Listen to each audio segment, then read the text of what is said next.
Hello नमस्ते साथीहरू, मेरा प्यारा प्यारा दर्शक मित्रहरू, मेरा साथीहरू, सब्सक्राइबरहरू। अनि आज म दुईजना हजुरआमासँग तपाईँहरूको अन्तर्वार्ता गराउनेछु। यहाँहरूले आफ्नो परिचय दिन हुनेछ है त। ल भन्नुहोस्। ल म 11 साली हुँ, 72 वर्षकी भएँ। अब अरू मैले त केही भन्न जान्दैन।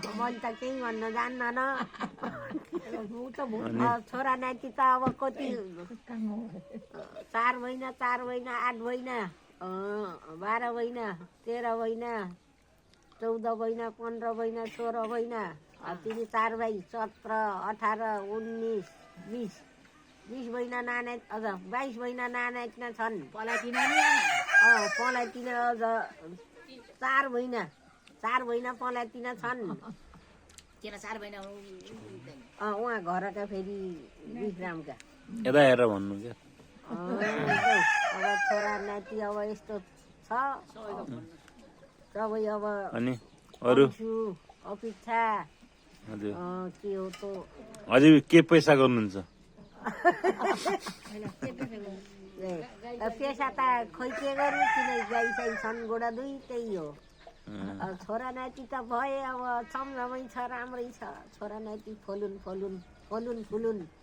हजुर फलुन राम्रो होस्, जताकतै जस्तो मनले आँटेको उस्तै पुगोस्।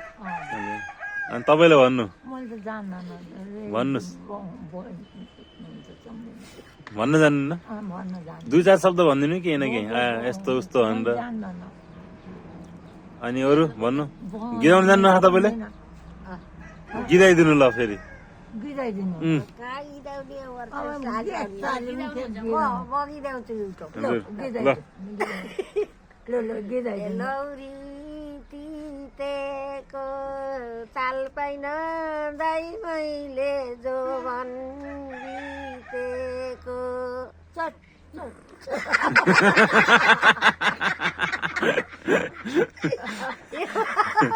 अनि अरू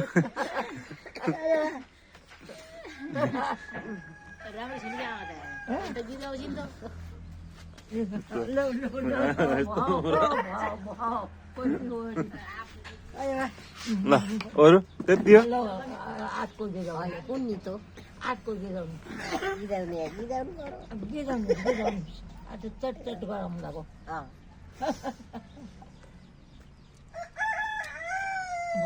अरू दुःख गर्छ। हजुर राम्रो यति हो भ्याइयो। भन्ने भन्छु। ओइ